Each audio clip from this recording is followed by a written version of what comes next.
Voilà, je suis désolé, la régie fait pas son travail, mais c'est parce qu'on n'a pas eu beaucoup de temps pour manger, il faut l'excuser. Elle vous en remerciera de votre bienveillance et de votre compréhension. Alors, je recommence mon intro qui était de qualité, mais qui a été malheureusement abîmée par le travail de la régie. Vous allez vous demander ce que je fais encore en train de jouer avec mon téléphone.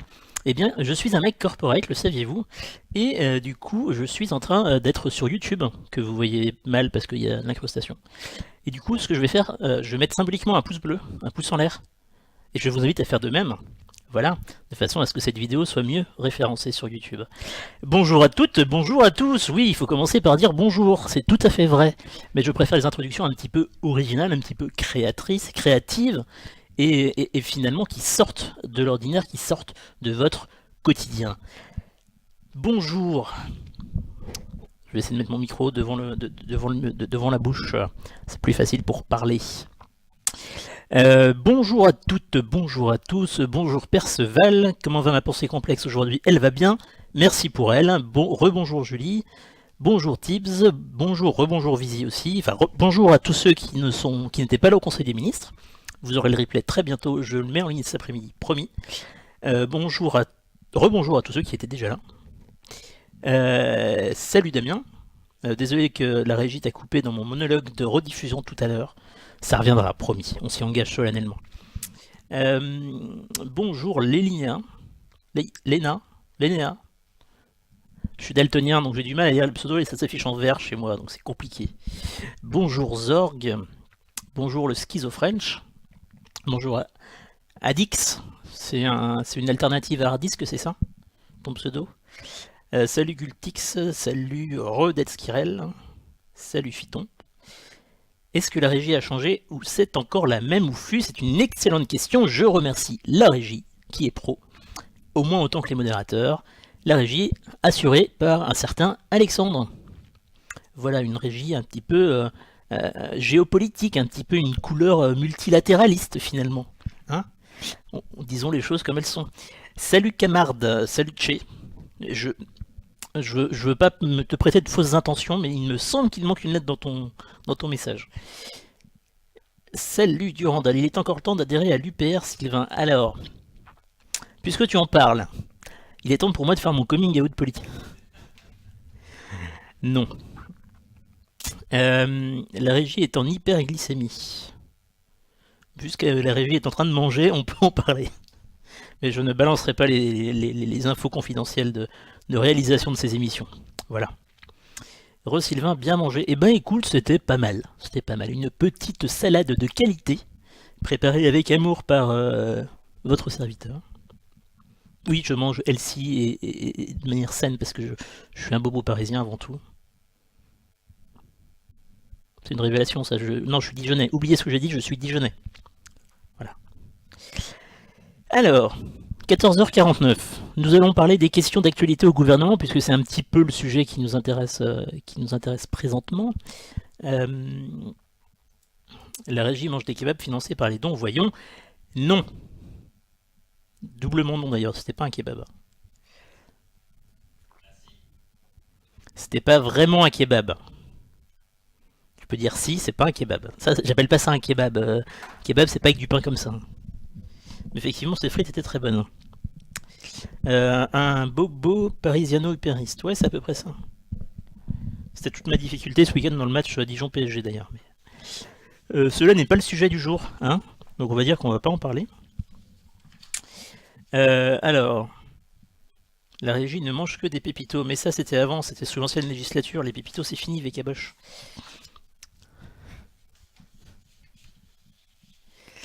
Il est l'heure de faire mon coming out. Attends, il va dire quoi? Qu'il est nivernais ou qu'il kiffe la Franche-Comté? Alors moi je kiffe la Franche-Comté depuis qu'elle est bourguignonne. Voilà, les choses sont dites. Et j'ai été nivernais pendant 1 an et demi. Voilà. Mais ce n'est pas le sujet, on s'en fout. Voilà. Je remercie par avance, je le referai à la fin de cette émission, l'équipe qui prépare ces QAG avec la qualité, toujours, de l'humanisme et de la bienveillance. Et j'ai nommé Amy, pour commencer, notre chapeauteuse d'équipe de préparation de QAG, fidèle au poste, avec Benoît et Thomas, qui font un travail exceptionnel au service d'Acropolis, au service de sa communauté. Voilà. Vous n'avez pas mangé de cordon bleu, shame on you. Alors voilà. Il n'y en avait pas à la cantine. D'ailleurs, il n'y avait pas de cantine. Du coup, compliqué. Alors, 14h51, je vais respecter la tradition. La tradition du pouce bleu déjà, pensez au pouce bleu sur YouTube. La tradition massietesque. Nous sommes mercredi, c'est pour les QAG. Quelles questions vous poseriez au gouvernement si vous étiez député aujourd'hui? Sachant qu'on a vu pas mal de sujets d'actualité ce matin pendant le Conseil des ministres, enfin tout à l'heure pendant le Conseil des ministres. On a parlé du budget, on a parlé de géopolitique, on a parlé des petites phrases de Christophe Castaner, des 10 milliards d'euros que Bercy va devoir reverser aux entreprises. On a parlé de quoi d'autre? On a parlé de un tout petit peu de restauration du patrimoine. Je sais plus ce qu'on a dit d'autre.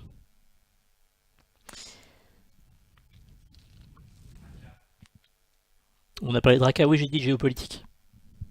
On a parlé d'ISF. Monsieur le ministre, quand comptez-vous nous rendre Jean Massier? À quel ministre tu t'adresses, Xan? Quand est-ce que vous comptez rendre l'argent? La personne concernée par ce message n'est pas ministre. Plus ministre. Est-ce que ça va? Voilà mes questions au gouvernement. Je pense que c'est une question qui n'est pas assez souvent posée. Monsieur le Premier ministre, what's up? Au Premier ministre, quelle suite à la lutte sur le terrain contre Daesh maintenant que Raqqa est tombé? Alors je sais pas si c'est le Premier ministre qui répondra ou le ministre des Affaires étrangères, du coup. Jean-Yves Le Drian, mais peut-être. Peut-être. Que pensez-vous du devoir de vigilance des entreprises vis-à-vis de leurs filiales à l'étranger? C'est une très bonne question. Ça a été déjà un peu abordé en début de QAG hier, il me semble. Bah, c'est sûr d'ailleurs, oui. Monsieur le ministre de la Transition écologique, quelle évolution pour l'agriculture sans glyphosate? Alors c'est une question qui a été souvent posée les semaines précédentes, est-ce que ça va revenir aujourd'hui encore? C'est possible. Quand même un sujet très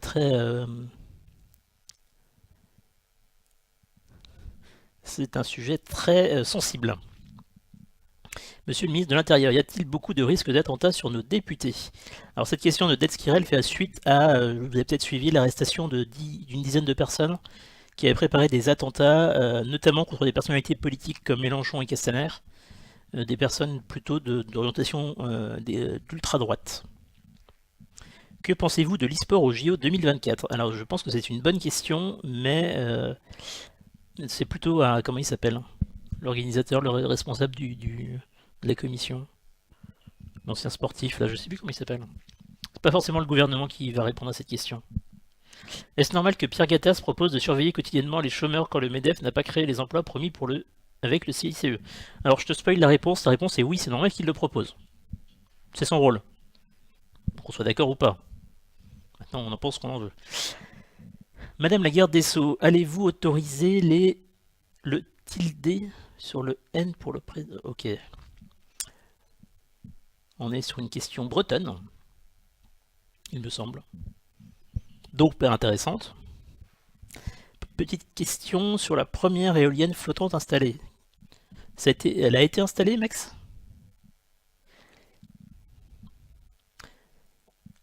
Vu qu'on attend le début, petite question hors sujet, on n'attend pas le début, on prépare le début. Et je t'avoue que... alors, je réponds au message de Aras dans le chat qui est un peu long, donc je vais pas vous le lire. Je vous laisse en discuter dans le chat si vous voulez, mais c'est pas tout à fait le sujet. Monsieur le ministre de l'Intérieur, est-ce que vous sortez parfois? Alors la réponse est oui, The Lam Rank. Gultix qui dit Seyo Estanguet, voilà, Tony Estanguet qui est le président du comité olympique pour la ex-candidature et pour la préparation des JO de 2024 à Paris. Mais pourquoi l'extension ne m'a pas prévenu du live scandale censure? Mais tu sais très bien que tous les mardis et mercredis à cette heure-là, il y a un live, Fanny. T'as besoin d'une extension pour ça. T'es au-dessus de ça normalement, Fanny. Ou alors t'as changé. Il y a Alexandre qui dit du mal de toi en plus en régie. Je balance. Hein.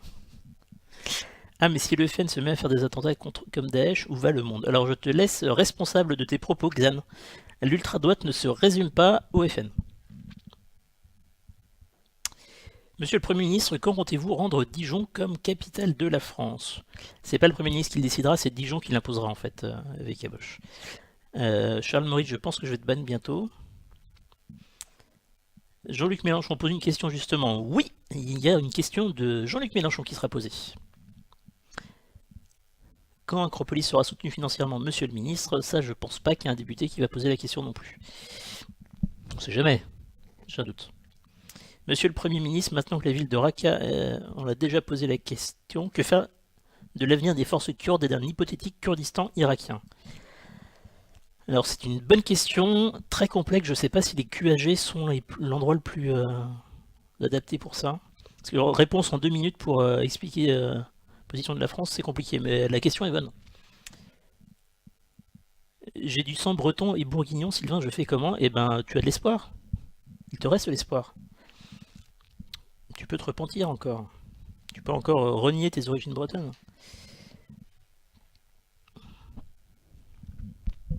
Bon, alors les questions sur la Brune-Franche-Comté, je vais arrêter de les lire, c'est très gentil, je vous aime beaucoup, mais voilà. Monsieur Darmanin, quel est votre avis sur la position de Monsieur Gattaz, sachant que la fraude à Pôle emploi de 2015 a coûté 169 millions d'euros, alors que la fraude aux cotisations sociales de la part des entreprises est équivalente à 463 millions d'euros? Question directe. La réponse peut être les deux n'ont rien à voir et il faut lutter contre les deux. Hypothèse. Et un don de Pozzo qui nous dit bon, finalement le don passe, mais trop tard pour le kebab. Je m'engage solennellement à manger un kebab, ça sera pas grâce à ce don, mais je vous signalerai quand j'aurai mangé un kebab pour honorer ce don. Merci infiniment Pozzo. Que me dit la régie?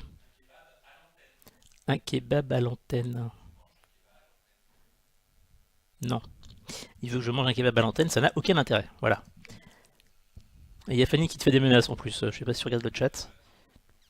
Il y a la régie qui attend Fanny. Voilà. Je passe les messages personnels pendant l'émission. Si vous avez d'autres messages à envoyer, si vous voulez saluer Kevin de la 5e C du collège de Béziers, n'hésitez pas. Pourquoi Béziers? Je ne sais pas, c'est le premier nom qui m'est venu en tête. Je comprends, blablabla. Elle a été inaugurée, j'en ai déduit installée, mais peut-être que je m'emballe. Je sais pas du tout, Max la menace. Peut-être que cette éolienne a été installée. Alors, il est 14h58, il n'y a toujours pas d'image qui nous vient de l'Assemblée nationale. Non, c'est pas très grave, tout va bien. Une question sur les révélations du financement de la campagne de Sarkozy, peut-être, je suis pas sûr qu'il enclume, tant qu'il y a une enquête en cours. Toujours difficile d'avoir des questions et des réponses. Laisser la justice faire son travail, hein, finalement. Le gouvernement se positionnera jamais sur le Kurdistan, c'est trop chaud. Alors il prendra peut-être une position, mais certainement mesurée. Avec des pincettes, comme on dit. Du coup, en rapport avec les QAG, une question sur les déclats de Castaner sur le thème gouvernement des riches. Quelle déclaration sur les libertés C'est la semaine dernière qu'il avait parlé du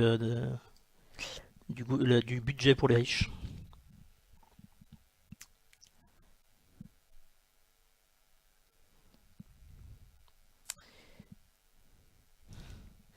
Monsieur le Premier ministre, est-ce que la Tour Eiffel peut déclarer son indépendance et ainsi acquérir une certaine autonomie? Non. Je vous réponds, hein, ça évite que vous dérangiez les ministres pour ça. Question de Mélenchon aujourd'hui au QAG. Oui, on l'a déjà dit. Peut-on mettre une éolienne sur la Tour Eiffel? Je pense que c'est pas le gouvernement qui décide de ça. On en parle du scandale du remboursement des 10 milliards à des boîtes pleines aux as à cause d'une cour constitutionnelle déconnectée de la réalité. Alors peut-être qu'il y aura une question sur ce sujet, ça a déjà été évoqué dans le Conseil des ministres.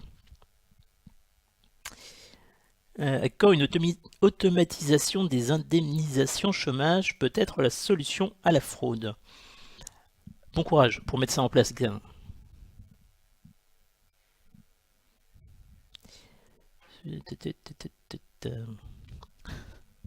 Ce serait cool que Sylvain mange le fameux kebab au prochain Inside Acropolis. Alors déjà que dans un Inside Acropolis j'ai porté la veste de Jennifer suite à un défi, c'est bon quoi. Hein, les défis ça va bien. Que devient votre stagiaire Valentin? Eh ben je l'invite à répondre à cette question parce qu'il est souvent dans le chat. Ou des fois il n'écrit pas mais il est là.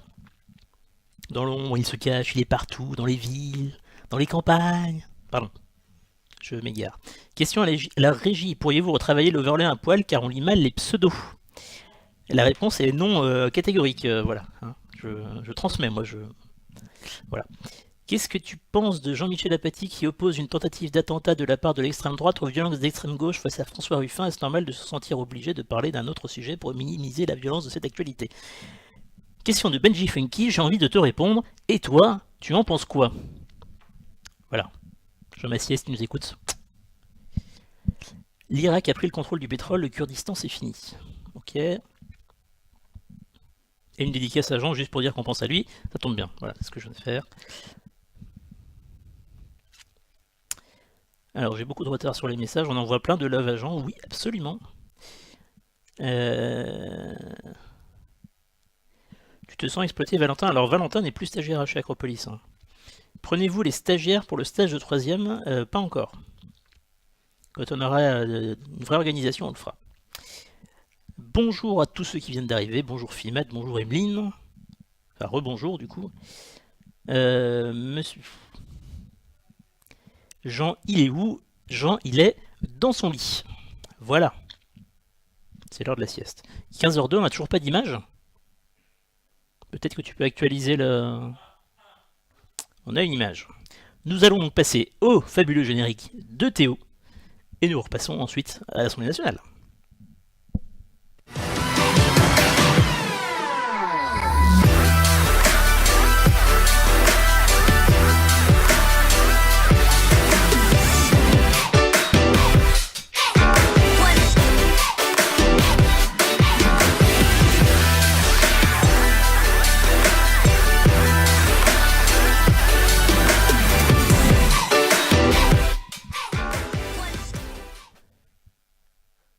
Et nous voici en direct de l'Assemblée nationale, et sachant que la régie a oublié de mettre le plein écran, voilà. On l'aime bien, et nous avons déjà le nom du député qui s'affiche, parce que oui, depuis hier, nous avons fait du travail, hein, mine de rien. Nous ne sommes pas là que pour manger des kebabs, grâce au don de la magnifique communauté d'Acropolis. Et nous avons le nom des députés qui va s'afficher ici. Voilà. Et là, il y a des feuilles qui dépassent, c'est pas joli. Voilà qui est plus propre. J'invite la régie peut-être à me décaler légèrement sur l'extérieur de la... C'est une suggestion. C'est une suggestion. Je ne suis que de suggestion, je ne suis que proposition. Monsieur de Rugy, vous êtes un peu en retard. Hein après, on va vous prendre pour Christophe Castaner. Après, vous pouvez prendre ça comme un compliment. C'est pas le propos, mais... Voilà. Je soupçonne d'Acropolis d'avoir des actions à la confrérie des ORL en rapport avec les jingles qui pètent les tympans. Attendez, on a fait vachement d'efforts sur les jingles là. Je vous trouve dur. Hein. C'est très chelou les translations de Sylvain sur l'écran. Est ouverte. Je suis chelou. Hashtag je suis chelou. L'ordre du jour appelle les questions au gouvernement et la parole est à monsieur David Lorion. Et on commence par une question de David Lorion, député de la Réunion. Député LR. Monsieur le Président, Monsieur le Ministre d'État, Monsieur le Ministre de l'Éducation nationale, chers collègues, je voudrais me faire le porte-parole aujourd'hui des milliers d'étudiants et de leurs parents qui devront dans quelques semaines s'inscrire, notamment sur ce logiciel qu'on appelle APB, Admission Post-Bac. Quelques semaines, dans quelques mois. Monsieur le Ministre, la cacophonie qui a été en 2017, laissant sur le carreau plus de 117 000 étudiants au mois de juin qui n'avaient pas encore trouvé de filière universitaire, 90 000 étudiants après le bac qui n'avaient toujours pas trouvé de filière universitaire et plus de 4 000 étudiants en septembre qui n'ont pas trouvé à s'inscrire dans les universités et les formations supérieures. Monsieur le ministre, les parents sont particulièrement inquiets de cette situation car l'annonce de l'élimination d'APB a été faite et on ne sait absolument pas par quoi ça va être remplacé. Nous savons qu'en 2018, nous aurons les conséquences directes du baby-boom de 2000. Des étudiants auront 18 ans en 2018. Il y en a 40 000 de plus que ceux que nous avons connus en 2017. Nous ne savons pas où les mettre aujourd'hui. Ma question est assez claire. Donc la question c'est simple, qu'est-ce qui va remplacer des places APB dans les universités pour les recevoir, Ou est-ce que, comme j'ai cru l'entendre dans le discours du président de la République, va se distiller une certaine sélection à l'entrée des universités, ne permettant pas à tous les étudiants de pouvoir faire des filières universitaires classiques? Je parle aussi, évidemment, en tant que député de La Réunion, pour les étudiants outre-mer qui ont connu encore plus de difficultés, notamment que les étudiants nationaux, pour s'inscrire dans les filières universitaires. Merci de votre réponse, Monsieur le ministre. Merci. Une première question sur qu'est-ce qui va prendre la place d'APB, comment ça va se passer pour les inscriptions des étudiants, notamment au regard du baby-boom qui arrive. Monsieur le Président, il y a eu un boom de naissance en l'an 2000. Monsieur le député David Lorion, la situation au 25 septembre, c'est Frédéric Vidal qui répond. Faisait état de 3500 candidats qui n'avaient pas eu d'affectation. Et à ce jour, comme le travail a continué dans les rectorats et les universités, ils ne sont plus que quelques dizaines. Et parmi ceux-ci, la très grande majorité ont déclaré qu'ils avaient changé d'objectif et donc trouvé une autre orientation pour cette année post-bac. La situation a donc été prise en main. Il y a quelques dizaines d'étudiants qui n'ont pas eu d'affectation et qui sont encore sur le carreau, dont certains ne sont plus candidats, visiblement. Le 17 juillet dernier, j'ai lancé une... Donc Frédéric Vidal qui explique qu'ils ont déjà eu à gérer les étudiants de cette année qui ont eu cette problématique liée à APB. De réunir 27 organisations représentant des personnels, représentant des étudiants, des parents d'élèves, des élèves, de manière à ce que des propositions puissent être faites pour que, conformément aux engagements qui ont été pris par le Premier ministre, il y ait, pour la rentrée 2018... En même temps, il n'avait pas trop le choix sur l'orientation, c'est un peu ça. Mais aussi une amélioration des conditions de vie étudiante. Ce rapport me sera donc remis demain et nous aurons l'occasion d'annoncer, avant la fin des vacances de la Toussaint, à l'ensemble des lycéens de métropole et d'outre-mer et de présenter les nouvelles conditions d'accès à l'enseignement supérieur l'année prochaine, une plateforme probablement rénovée et ce qui nous permettra de ne plus tirer au sort les étudiants. Concernant les universités... Fin du tirage au sort pour les étudiants. J'ai eu une attention particulière pour ces universités. Et en ce qui concerne l'Université de La Réunion, il n'y a plus aucun étudiant. La parole est maintenant à Madame Plus d'étudiants à La Réunion qui sont en attente d'affectation. Alors, APB, réponse de la rénovation, fin de la Toussaint. À Madame la ministre des Solidarités et de la Santé.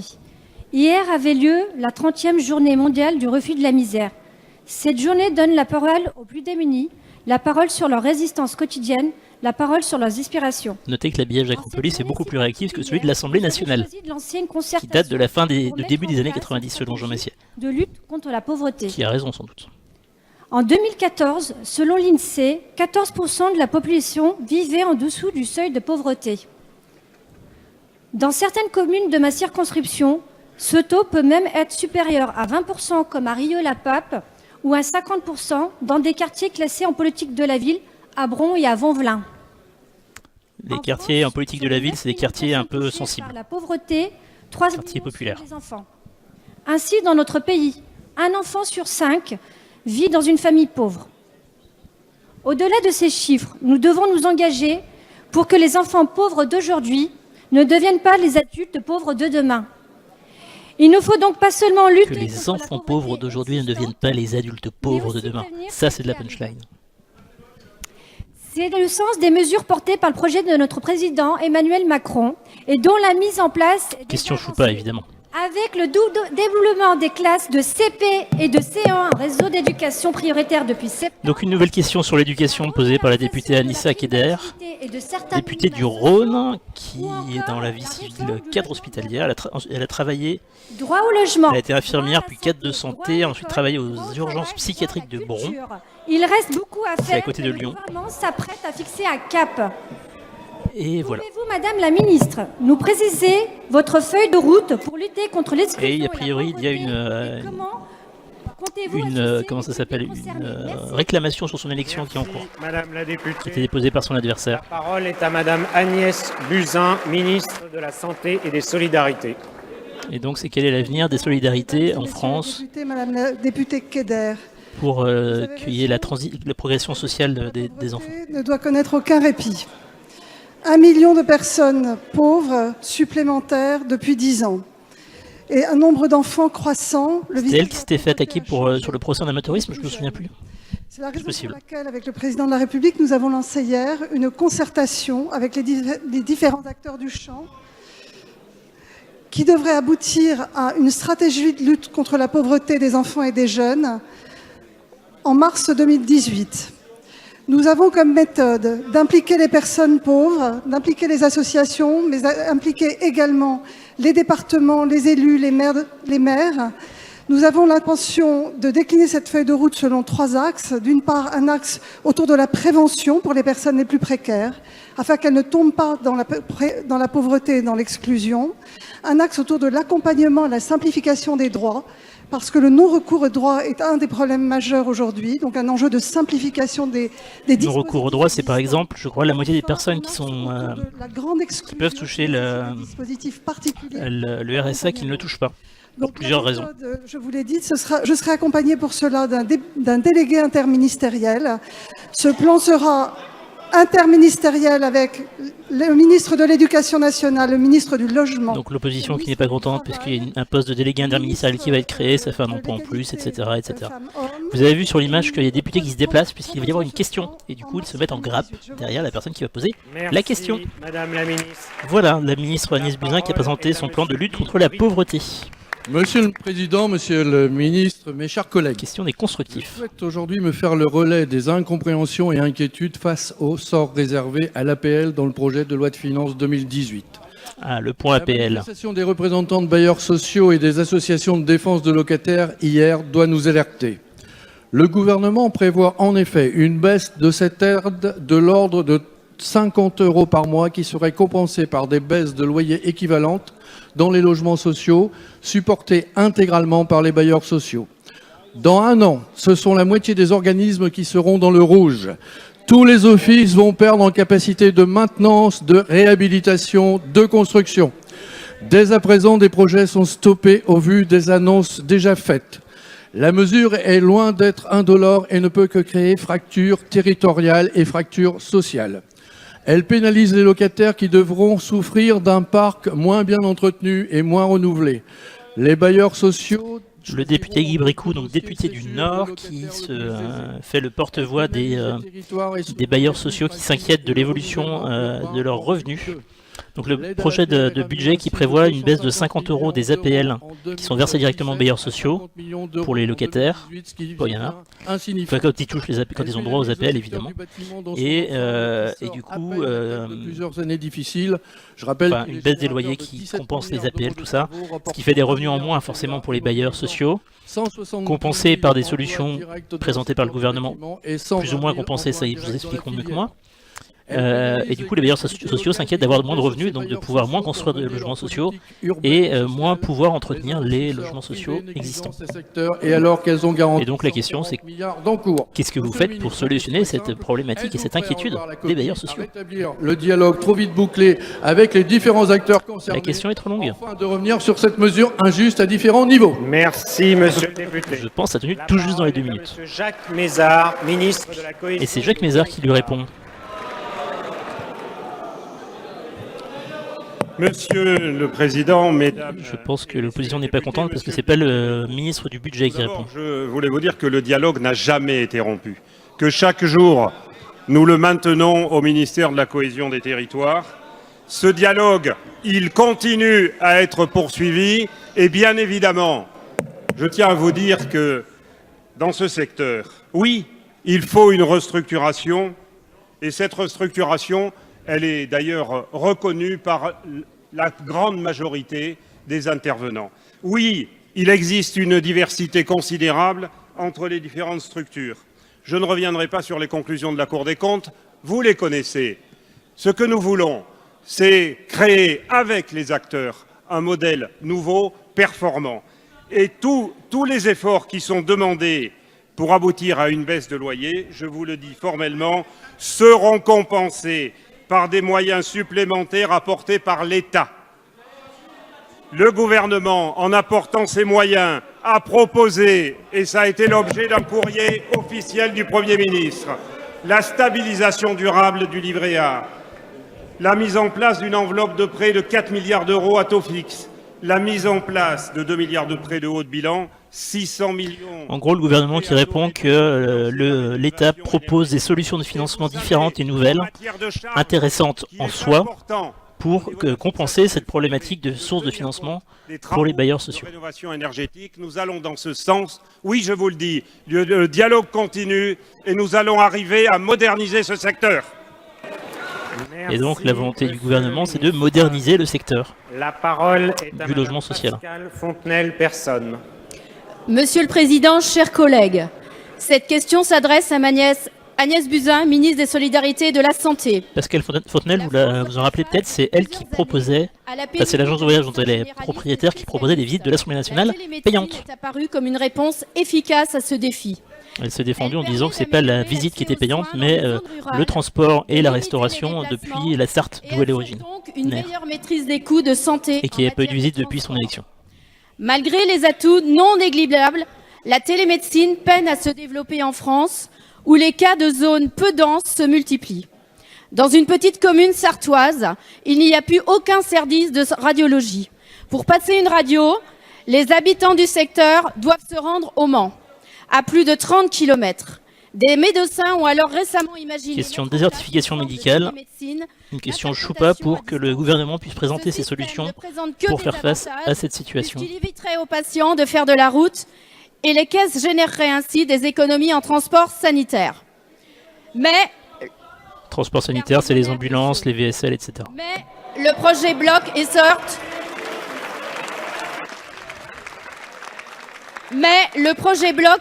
aux réticences de l'ARS et de la CEPAM. ARS, Agence régionale de santé, CEPAM, Caisse primaire d'assurance maladie. La télémédecine doit signer un contrat avec l'ARS qui prend en charge... Perceval, demandeur d'APL qui fait un don de 5 €, c'est un futur ministre du bon mot et de la blague vaseuse. Très innovante. Les conséquences de cette situation... Merci beaucoup, Perceval. Le sentiment d'abandon sur le recul des services publics en ruralité. Le déploiement de la télémédecine est un engagement du président de la République. Le gouvernement connaît les autorités formidables qu'offre la télémédecine dans la lutte contre les déserts médicaux. Cela doit se traduire par des mesures concrètes.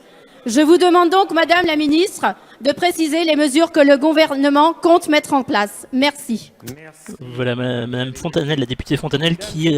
Fontenelle. Les députés, si certains ont envie de s'exprimer, ils demandent à leur président de groupe à avoir une question d'actualité plutôt que de hurler depuis son siège pendant qu'un collègue s'exprime. Un petit rappel à l'ordre de la part de François de Rugy. C'est vrai qu'il a semblé assez dissipé aujourd'hui. De la santé et des solidarités. Et donc Madame Fontenelle, personne qui parle de la télémédecine comme une des solutions possibles, mais ralentie par certaines administrations. Madame la députée Fontenelle-Personne, je vois que le sujet intéresse. Monsieur le Premier ministre a présenté vendredi un plan pour renforcer la présence médicale dans les territoires et lutter ainsi contre les déserts médicaux. Vous avez raison, la télémédecine est un enjeu majeur. Jusqu'à présent, elle faisait l'objet d'expérimentations qui ont mis du temps à se déployer sur le territoire.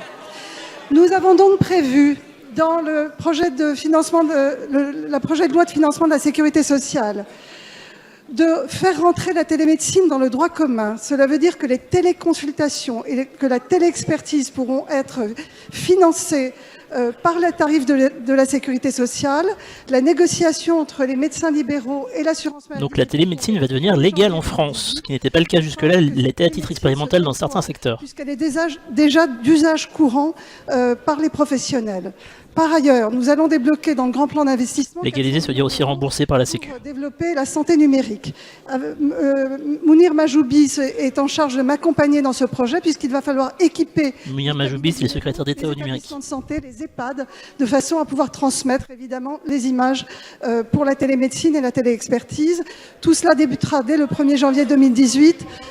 Par ailleurs, j'ai saisi la Haute Autorité de Santé de façon à ce qu'elle encadre les actes qui devraient échapper à la télémédecine si jamais nous faisons prendre des risques à certains patients. Je vous remercie. Merci Madame la Ministre. La parole est à Monsieur Jean-Luc Mélenchon. Monsieur le Premier ministre, Il y a du bruit aussi pour l'opposition. pouvez-vous me confirmer l'information qui circule et qui ne m'a pas été encore confirmée, selon laquelle une bande de violents avait imaginé d'agresser des lieux de culte musulmans et d'attenter à la vie de M. Castaner et à la mienne? Dans la mesure où il s'agit du ministre des Relations avec le Parlement et d'un président de groupe d'opposition, j'estime que le Parlement tout entier peut se sentir visé. Je crois exprimer le point de vue de tous mes collègues sur tous les bancs lorsque j'adresse à ces énergumènes le message suivant: rien, jamais, aucune menace ne fera jamais céder aucun d'entre nous dans le devoir de représenter la liberté d'expression du peuple français. Jean-Luc Mélenchon qui est applaudi par l'ensemble de l'hémicycle. Merci mes chers collègues. Bon, circonstances très particulières, mais il faut le noter. Donc, comme vous le savez ou pas, je ne sais pas si vous avez suivi l'actualité, il y a une dizaine de personnes qui ont été interpellées suite à des projets d'attentats Du groupe La France Insoumise contre différents exprime notre représentants parfaite politiques. solidarité personnelle, comme nous l'avions fait au moment où M. Fillon, M. Macron et Mme Le Pen avaient été menacés précédemment. Pendant la campagne présidentielle. Tel que celui-ci, je n'ai l'intention naturellement de ne passer à aucune forme de polémique. Je me permets une suggestion, Monsieur le Premier ministre. Le ridicule qui comptait nous assaillir a été arrêté le 28 juin. 4 mois plus tard, je l'apprends. J'estime que M. Castaner et moi sommes hommes assez mûrs pour évaluer les menaces qui pèsent sur nous tout seuls. Et j'aurais apprécié d'en être informé pendant les 4 mois pendant lesquels j'ai continué à me transporter en métro et à pied et ainsi de suite. Je ne fais de grief à personne. Je suggère qu'à l'avenir, les personnes qui seraient visées de cette façon soient prévenues à temps. Et lorsque l'information arrive de ces arrestations, que peut-être on se donne un délai d'une demi-heure pour en informer des gens comme nous qui avons des familles, qu'il est ensuite extrêmement difficile de ramener au calme, comme vous le comprenez. J'achève. La radicalisation des groupes d'extrême droite est un problème pour beaucoup d'entre nous. Merci, à Marseille, question dépasse les 2 minutes. Une permanence. À Marseille, dans ma ville, une permanence existe dans ma circonscription où la personne qui comptait me faire un mauvais sort a été... Le sujet est particulier, mais La parole est à Monsieur le Premier ministre. difficile sur ce genre de situation de couper la parole, mais en même temps... Oui, j'ai vu Alexandre, merci. Donc la réponse d'Edouard Philippe. Président, Mesdames et Messieurs les députés. Cette question du terrorisme contre les élus et des menaces. Je vous confirme, Monsieur le Président, l'interpellation récente d'une dizaine de personnes, dont une femme et 3 mineurs, dans la région de Marseille et en Seine-Saint-Denis, dans le cadre d'une enquête sur les projets d'action violente fomentés par un individu dénommé Monsieur Nizine. Lui-même, comme vous l'avez indiqué, Monsieur le Président, interpellé en juin dernier. Ces personnes ont été placées en garde à vue. Je peux difficilement aller plus loin, mais vous le comprenez parfaitement et vous ne l'avez d'ailleurs pas demandé. Je peux difficilement aller plus loin dans la diffusion d'informations puisque l'enquête judiciaire est en cours. Je veux néanmoins vous indiquer que les services de police sont en lien et pleinement mobilisés avec l'autorité judiciaire pour faire toute la lumière et prendre toutes les décisions qui s'imposent.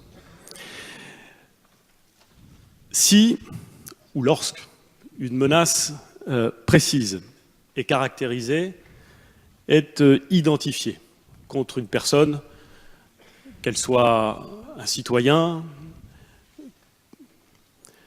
un intellectuel qui, par des prises de position, a pu se faire remarquer, et vous savez comme moi, Monsieur le Président, nous savons tous ici qu'un certain nombre de journalistes ou d'intellectuels se trouvent dans cette situation, un parlementaire, c'est votre cas, Monsieur le Président, un membre du gouvernement, c'est le cas de Monsieur Castaner, lorsque une menace précise et caractérisée est identifiée, bien entendu, nous prenons les mesures qui s'imposent en informant directement les personnes qui sont soumises ou qui sont l'objet de cette menace et en prenant les dispositions de protection requises par l'évaluation de cette situation. Nous le faisons, Monsieur le Président, heureusement peu souvent, mais malheureusement régulièrement. Cela arrive. Et tous ceux qui se sont trouvés dans cette situation, il y en a heureusement peu, le savent et peuvent en témoigner. Je comprends parfaitement votre demande, Monsieur le Président. Elle est formulée en termes totalement dénués de polémique, ce dont je vous remercie sur ce sujet. Et elle est à la fois très compréhensible et parfaitement respectable. Je serais volontiers amené à donner droit à cette...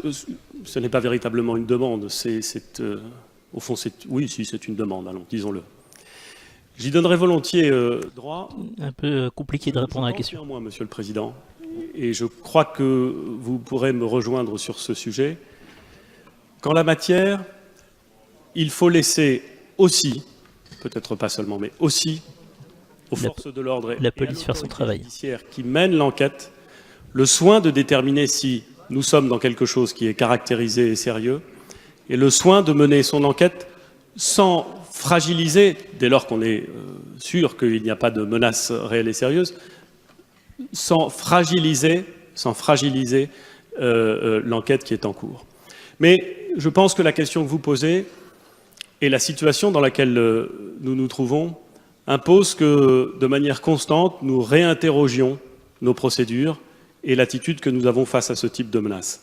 J'aurai l'occasion d'évoquer ce sujet directement avec Monsieur le ministre d'État, ministre de l'Intérieur, et je propose, Monsieur le député, que nous ayons la possibilité, à l'occasion, de poursuivre cet échange et cette discussion et d'en faire état, bien entendu, à l'ensemble de la... Donc le gouvernement qui répond qu'en fait, ça ne dépend pas du gouvernement, mais des procédures judiciaires. L'enquête est en cours et si la police a déterminé que ce n'était pas pertinent de donner l'information... En terminer par là, Monsieur le député, vous vous êtes adressé à la représentation nationale. Je trouve ça logique. Rien ne pourrait faire changer d'avis quiconque ici, et certainement pas les menaces. Je voudrais dire au nom du gouvernement que c'est une superbe, même si elle ne me surprend pas, mais c'est une superbe attitude de la représentation nationale qui fait honneur à notre démocratie. Merci, Monsieur le Des moments rares dans l'Assemblée. La parole est à Madame Nathalie Sarle. Et ça change du bruit du début de Monsieur le Président, des QAG. Mesdames et Messieurs les ministres, chers collègues, ma question s'adresse à Madame la Secrétaire d'État en charge des personnes handicapées. Le Premier ministre a réuni le 20 septembre dernier un comité interministériel du handicap sur le thème « Vivre avec un handicap au quotidien ». L'organisation de ce premier comité interministériel du quinquennat, dès le mois de septembre, a permis de rappeler que l'inclusion des personnes en situation de handicap est une priorité du quinquennat, qui devra alors être déclinée au sein de chaque ministère. Le Premier ministre a annoncé la revalorisation de l'allocation adulte handicapé dès 2018, conformément Une question de la députée Nathalie Sarle sur la politique du handicap sera portée à 860 au gouvernement. € dès le 1er novembre 2018. Question je ne sais pas, évidemment. Une hausse moyenne de 48 € pour 950 juste une précision sur la question précédente. Christophe Castaner avait parlé également de cette histoire d'attentat, de prévision d'attentat sur sa personne au Conseil des ministres. Il avait dit également qu'il avait été informé seulement hier de cette situation. Représentera une hausse de 11% en 2 ans, soit l'équivalent d'un 13e mois, si l'on peut dire, d'allocation, et donc une augmentation de pouvoir d'achat conséquente. Pour autant, le Premier ministre a également annoncé que cette revalorisation serait accompagnée d'une simplification de certains dispositifs connexes. Je pense notamment au complément de ressources et à la majoration pour la vie autonome. Et celle-ci génère beaucoup d'inquiétudes de la part des allocataires. Pouvez-vous nous éclairer, Madame la Ministre, sur le contenu de ces mesures, afin que nous puissions collectivement rassurer les associations... Donc Nathalie Sarle, elle est députée... Et surtout les allocataires. Je vous remercie. J'ai des informations divergentes. République En Marche. La parole est à Madame Sophie Cluzel, secrétaire d'État chargée des personnes handicapées. De la Loire, elle est infirmière. Mesdames et Messieurs les députés, Madame la députée, vous me donnez l'occasion de revenir devant vous pour vous parler d'une priorité, en effet, du quinquennat, le handicap. A priori, elle était modem, elle est passée République En Marche. De la République, afin de lutter contre la pauvreté subie de personnes auxquelles le handicap empêche une pleine activité et surtout soutenir par la solidarité nationale ceux qui en ont le plus besoin. Cet engagement est-il tenu? Oui, absolument. Vous l'avez Évidemment, indiqué, la ministre ne va pas dire que les engagements du gouvernement ne sont pas tenus. que nous mettons en œuvre. Elle viendra porter en 2 ans le revenu minimal social à 900 Donc on en a déjà parlé hier, l'AAH va augmenter progressivement pendant 2 ans jusqu'en 2019 pour monter à 900 euros. 2,5 milliards d'euros sur le quinquennat que fait la nation au profit de la participation des personnes en situation de handicap pour leur permettre une vie plus digne, plus libre, en inclusion. Et l'engagement de la simplification aussi est tenu. Nous allons rapprocher, je dis rapprocher, non pas aligner, les règles de calcul de l'allocation pour les couples, trop différentes de celles des autres minima. J'entends dire de ce fait que les couples seraient exclus de la réforme, que 230 000 bénéficiaires vont voir leurs droits stagner. C'est faux. Plus de 150 000 bénéficiaires en couple vont bénéficier pleinement de la revalorisation.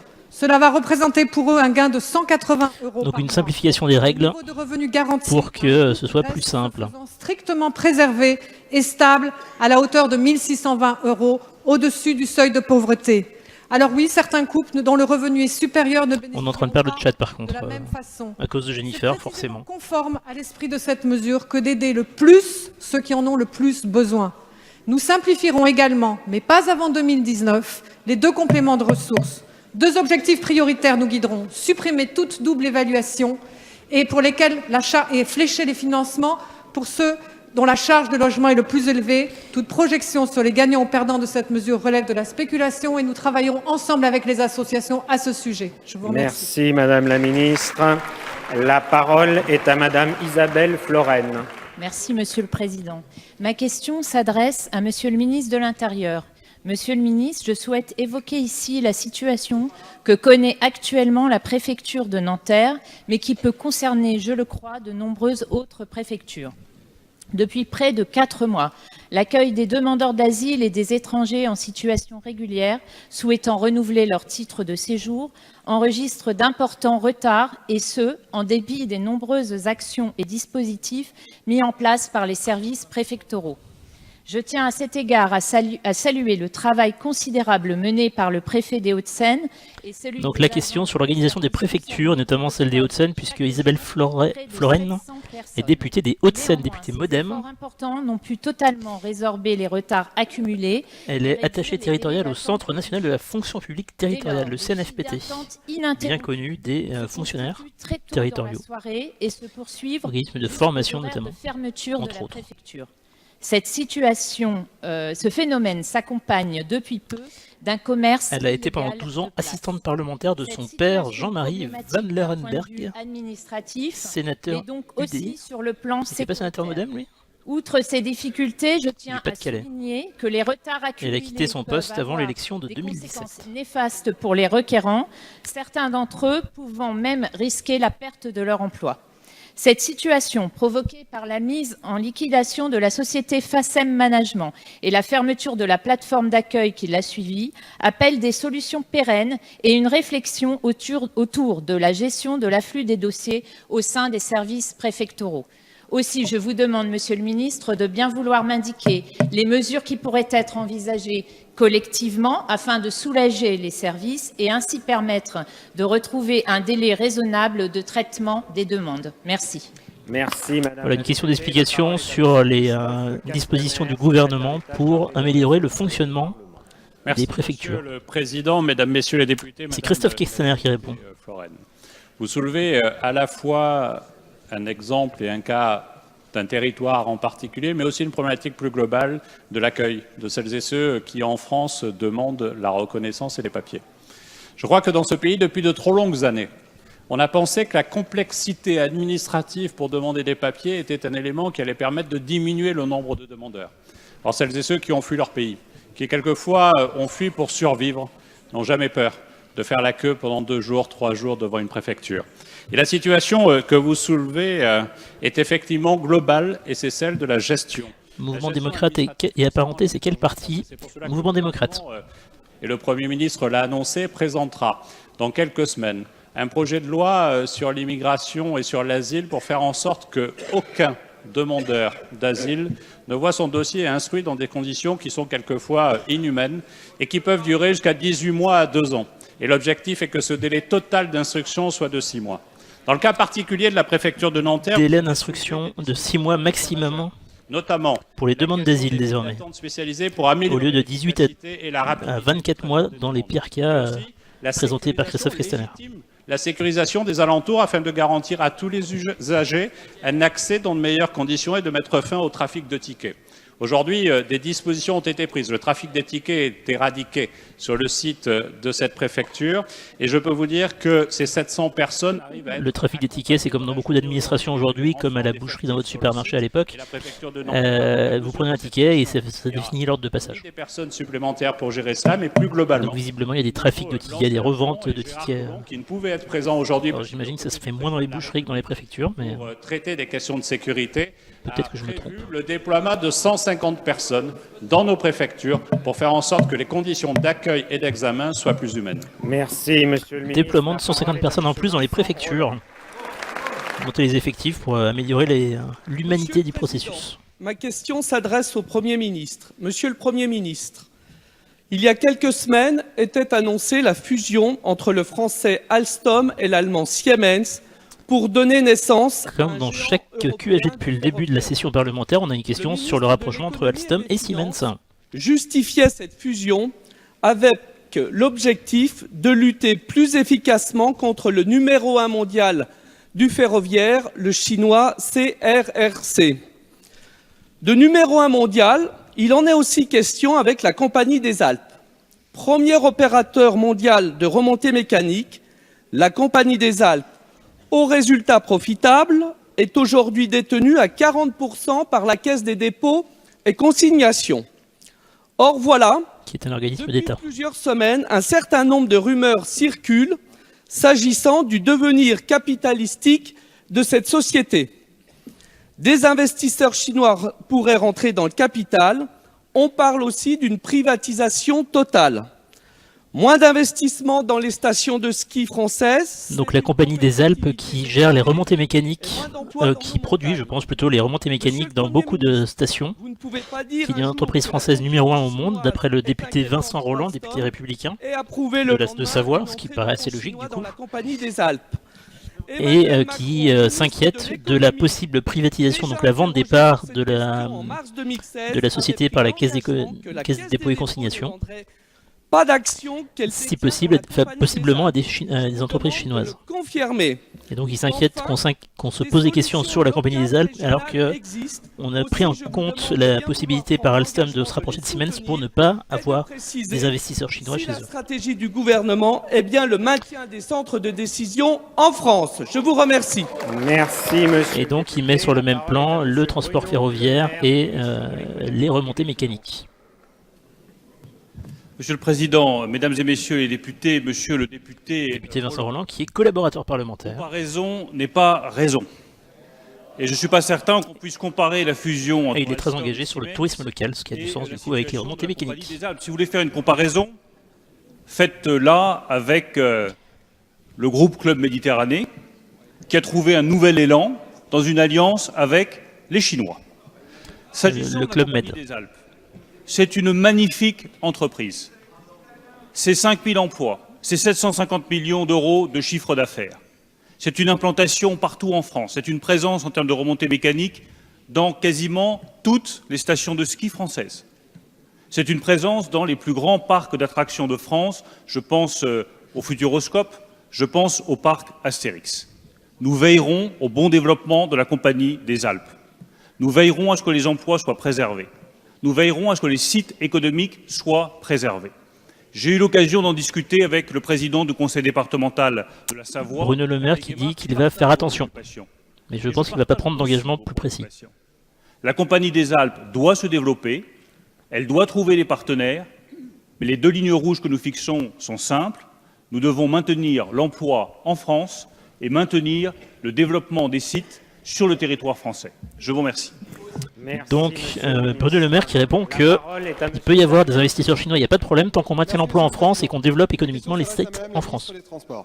Madame la ministre, lors des assises de la mobilité organisées le 19 septembre dernier, vous aviez annoncé le lancement rapide d'une mission de concertation avec l'ensemble des parties prenantes chargée d'aborder La question est aussi rapide que la mission dont il parle. l'organisation de la desserte TGV, le prix des péages, la réorientation des investissements. Et il veut faire tenir sa question en 2 minutes, il est à fond là. Force est de constater que vous avez tenu parole. Le gouvernement l'a confié à une personnalité extrêmement qualifiée dans le domaine des transports, en la personne de Jean-Cyril Spinetta, ancien président d'Air France. Je partage, et je crois pouvoir associer l'ensemble de mes collègues députés, votre objectif. L'écriture d'une nouvelle loi d'orientation des mobilités qui réponde enfin aux attentes des Français. Les Français sont attachés à l'idée de pouvoir obtenir un service de qualité dans leurs déplacements, chose que le ferroviaire leur permet depuis plus d'un siècle. Mais nous faisons face à des difficultés dans les territoires qui imposent cette grande rénovation annoncée par le président de la République. En effet, la question de la desserte des territoires est importante. Mais ces derniers jours, une ambiguïté s'est installée en France sur le niveau de desserte de nos territoires et singulièrement de la desserte par TGV. Vouloir réorienter des investissements vers les liaisons régionales du quotidien est une excellente chose que nous soutenons. Mais le maintien d'une offre de liaison TGV est importante pour nos citoyens dans les territoires, que ce soit pour le travail ou pour les déplacements. Damien Pichereau, qui est député de la Sarthe, un deuxième député de la Sarthe aujourd'hui, dans des communes de moins de 20 000 député En Marche, sont desservis directement par le TGV. membre de la commission développement durable et aménagement du territoire, il est commercial dans le secteur automobile. Si le modèle économique du ferroviaire doit et peut être repensé, il ne doit pas priver nos territoires d'une activité économique propre à leur développement. Je suis d'ailleurs déçu de voir mes collègues de droite qui ne s'intéressent pas à nos territoires ruraux a priori. Ainsi, ouh le clash, en matière de desserte ferroviaire des territoires, ça troll. notamment par le TGV, et ainsi, j'en suis sûr, rassurer l'ensemble de nos concitoyens. Merci. Merci, monsieur le député. La parole est à madame Elisabeth Borne, ministre chargée des Transports. Et donc c'est la ministre des Transports Elisabeth Borne qui va lui répondre. Mesdames et messieurs les députés, monsieur le Il y a député, déjà une question sur ce sujet hier. vous très attaché à ce que le TGV demeure un transport pour tous. À chaque nouvelle réforme du transport et des liaisons TGV en France, il y a toujours les élus locaux qui défendent les dessertes dans leur circonscription. Ce qui est assez logique. Territoires, des villes petites et moyennes et pas seulement des grandes métropoles. C'est un choix qui a été fait il y a plusieurs décennies et que nous assumons collectivement. Et je voudrais le dire très clairement pour qu'il n'y ait aucune ambiguïté, je n'ai jamais annoncé qu'il y aurait des fermetures de gares ou de lignes TGV. Mais au moment où nous débattons dans le cadre des Assises nationales de la mobilité, je pense important que chacun soit conscient que ce choix collectif a un coût et qu'on ne peut pas tout à la fois vouloir un TGV... La ministre qui explique que c'est pas moi, j'ai rien dit, il n'y aura pas de fermeture, mais en même temps, ça arrivera peut-être. Faire circuler ces trains sur les lignes Il faut repenser globalement les coûts que ça engendre et s'il n'y a pas des solutions alternatives. Indispensable à la pérennité d'un modèle dans lequel nous avons investi et auquel nous sommes attachés. Et au-delà de cette question, c'est bien le sens de la mission que le gouvernement vient de confier à Jean-Cyril Spinetta. Elle doit permettre à l'État de se doter d'une stratégie globale et cohérente pour préparer le transport ferroviaire de demain. Et je suis personnellement attachée à ce que le transport ferroviaire ait toute sa place dans une politique globale de mobilité qui doit répondre à la fois aux besoins de tous nos concitoyens, notamment... Le gouvernement qui répond que c'est une stratégie globale à adopter et que la question n'est pas encore à savoir dans le détail chaque desserte, qu'est-ce qu'on en fait, qu'est-ce qu'on décide. La parole est à monsieur Pierre Morel-Alissier. Merci, monsieur le Président. Ma question s'adresse à monsieur le Premier ministre. Au terme de la loi, le service universel de téléphonie fixe est censé fournir à tous un raccordement à un réseau fixe et un service téléphonique de qualité à un prix raisonnable. Entre 2013 et 2016, le groupe Orange a été l'opérateur en charge de ce service. Or, durant ces 3 années, Orange s'est montré incapable d'assurer un service de qualité, notamment en milieu rural. On ne compte plus les nombreux dérangements avec des poteaux cassés, des fils à terre, un SAV défaillant, des réparations bricolées et j'en passe. Ce sont ainsi des centaines d'abonnés qui payent, qui se voient privés de téléphone fixe pendant plusieurs mois. Donc un point de téléphone fixe. L'ARCEP a ouvert 2 enquêtes administratives en mai 2014 après avoir constaté... S'il y a des problèmes sur les lignes téléphoniques, est-ce qu'il n'y a pas de problème sur l'Internet également? Lui-même a dénoncé une véritable discrimination territoriale selon que l'on vit dans la ville ou à la campagne. Depuis novembre 2016, le groupe Orange n'est plus l'opérateur du service universel. Un appel à projet a été ouvert en janvier 2017 auquel le groupe Orange a répondu. Ma question est double. Quand connaîtra-t-on enfin l'opérateur chargé du service universel? Pierre Morel à l'huissier, il est avocat. Quelles garanties seront apportées par l'État sur la qualité de service pour éviter les errements rencontrés avec le groupe Député républicain de Lozère depuis 2001, Monsieur le député, la parole très engagé sur la ruralité, membre du Conseil national de la sécurité civile. Et il a déclaré à propos de Laurent Wauquiez, si Wauquiez m'emmerde, je me casse. Fin de citation. Pierre Morel à l'huissier, je vous confirme que Orange a été désigné comme opérateur pour le service public universel de téléphonie fixe pour la période de 2017 à 2020. Donc c'est Orange de 2017 à 2020 qui va continuer à assurer les liaisons, qui est l'opérateur désigné par l'État pour entretenir les lignes. Et au-delà. Je partage votre appréciation sur les défaillances d'Orange vis-à-vis de tous ceux, notamment en territoires ruraux, qui utilisent encore le téléphone fixe. Je partage votre préoccupation à l'égard de tous ceux qui sont concernés, en particulier les personnes âgées. Nous avons donc demandé à Orange de respecter strictement ses obligations. Nous avons fixé un nouveau cahier des charges, plus strict. Nous avons demandé à l'ARCEP de veiller rigoureusement au respect de ces cahiers des charges et nous prévoyons un durcissement des sanctions si jamais Orange ne remplit pas ses obligations en termes d'entretien du réseau de téléphonie fixe pour tous les Français, où qu'ils se trouvent. Un don de Gultix, car Sylvain est le meilleur. Jean, bon rétablissement. Merci Gultix. Au nom du Premier ministre, notre attachement aux territoires ruraux. Il ne doit pas y avoir en France les territoires qui gagnent et les territoires qui perdent. Les territoires qui ont tout et ceux qui n'ont rien. Nous avons mis... Alors, ce qui est sous-entendu, c'est que Orange s'intéresse beaucoup plus à la ville parce que c'est la couverture. C'est plus rentable. Il y a plus de clients en surface par rapport au matériel utilisé. Pour une ligne en ville, il y a plus de clients que pour une ligne à la campagne. Les territoires ruraux, Monsieur Pierre Morel à l'huissier, nous les portons dans... Pourquoi c'est Bruno Le Maire qui répond? Parce qu'il a décidé de répondre. Le gros gag, tout simplement. Monsieur le ministre, la parole est à Madame Danielle Hérin. Certainement parce que c'est le ministre de l'économie qui définit l'appel d'offres d'entretien des lignes. Monsieur le ministre, ma question s'adresse à Monsieur le ministre de l'Agriculture et de l'Alimentation et j'associe à cette question les députés LAREM de la région Occitanie. Monsieur le ministre, les viticulteurs de cette région viennent LAREM, La République en marche. 3 années difficiles. Les récoltes ayant été touchées successivement par le gel et la grêle. Les récoltes ont chuté de 30% par rapport à l'année dernière. Les conséquences risquent d'être irréversibles pour les tissus économiques et locaux.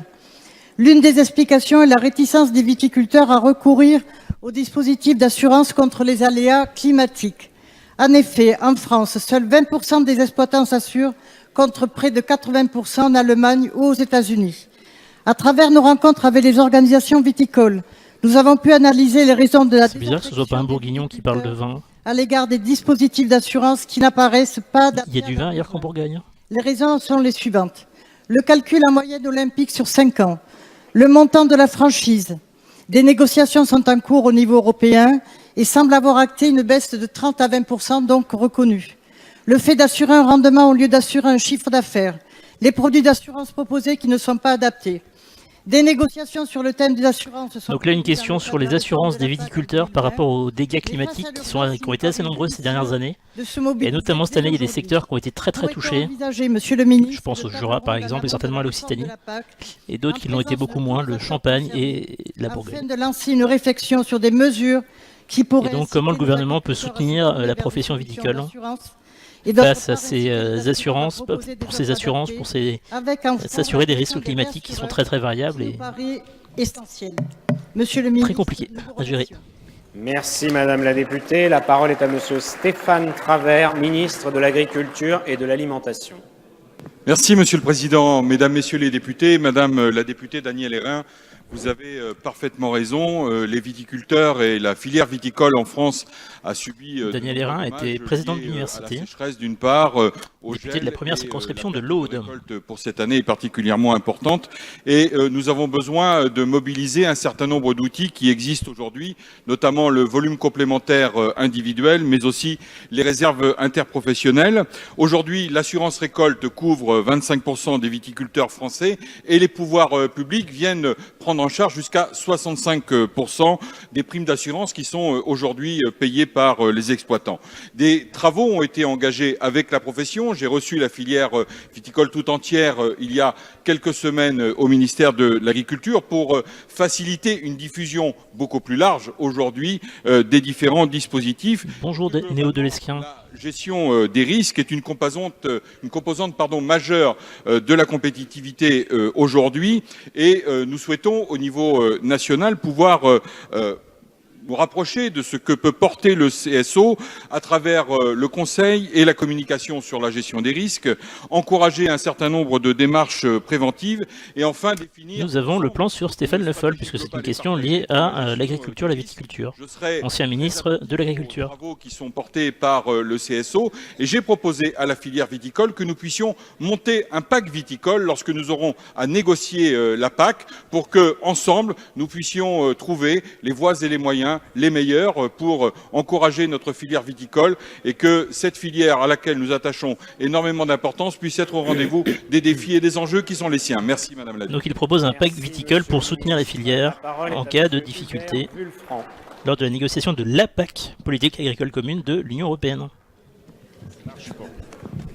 Ça marche pas. Ah, les communistes se sont censurés. Monsieur le Président, ma question s'adresse à Monsieur le Premier ministre. Un été meurtrier. Voilà le jugement sans appel sur votre politique que porte l'Association des maires de France le 12 octobre dernier. Un été meurtrier, c'est quand même un terme très très fort. Premiers acteurs et entrepreneurs de la cohésion sociale et territoriale. Parmi eux, les élus locaux de la ruralité et des villes de banlieue qui témoignent de leur colère et de la colère de millions de Français et de centaines de territoires victimes des pires inégalités. En effet, aux politiques de droit commun, logement, santé, eau, énergie, que la majorité présidentielle marque du sceau de l'austérité, s'ajoute le traitement que vous infligez aux dispositions censées faire jouer la solidarité nationale en faveur de nos concitoyens et de nos territoires les plus éprouvés. Au mieux, vous sanctuarisez vos engagements, joli mot pour dire que vous ne faites aucun effort supplémentaire. Au pire, vous diminuez ces mesures qui sauvegardent à minima la cohésion locale. Nous vous demandons donc d'inscrire à votre agenda, suite au succès de la réunion de Grigny, la mobilisation de 100 millions d'euros supplémentaires pour les 50 communes les plus pauvres, l'apport de 500 millions d'euros supplémentaires au budget du Commissariat général à l'égalité du territoire, la consolidation de l'engagement financier propre de l'État en matière de rénovation urbaine pour les pôles ruraux et pour les pôles urbains prioritaires, et la suspension immédiate de la réduction des contrats aidés non marchands qui sont une réponse cruciale au problème du chômage dans ces territoires. Monsieur le ministre, votre budget 2018 met à la peine la cohésion nationale avec l'exonération de plus de 3 milliards d'euros d'impôts sur la fortune. Êtes-vous prêt à examiner ne serait-ce qu'une seule... Le député Vulfranc, afin d'éviter la double peine pour la population qui fait feu de tout bois sur tous les sujets possibles financiers. La cohésion des territoires. Face au budget, face aux décisions du gouvernement sur les collectivités territoriales, sur le budget, sur l'ensemble des éléments. La situation et regrette de ne pas être écouté.